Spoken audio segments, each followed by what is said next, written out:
In this video, I want to give you an overview of how to build the solar food dryer. I'm going to go into a lot more detail in subsequent videos, but for now, I just want to show you generally how it goes together.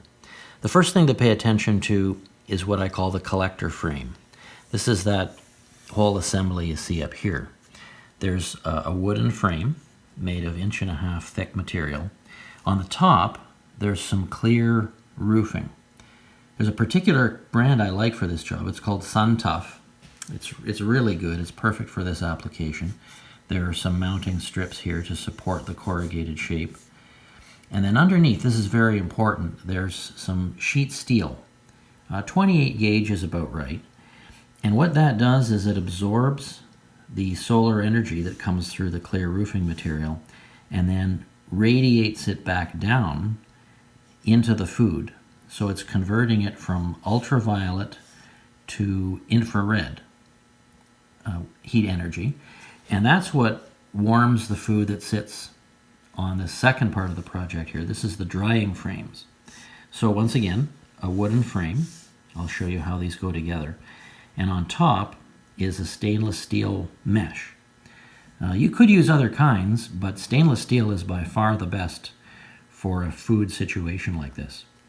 Now, the frames, these food drying frames, sit on top of the base frame, which is what you see here. There's a plywood base, and there's some sides. You can't necessarily see in this drawing, but these side pieces, I call them the base side strips, they're wider than the thickness of the drying frames, so there's an airspace.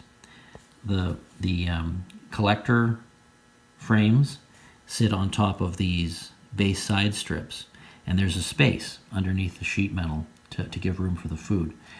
This material here is sheet metal roofing.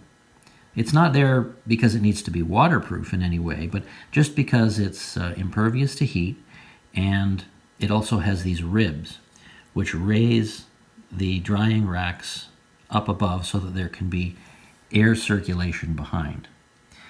Those are the main parts of the solar food dryer, and the whole thing sits on a frame, this side frame here, that tilts it, in this case, 20 degrees from horizontal, which is a pretty good angle for most latitudes in the world. That's the overview, and I'm going to go into construction details later on.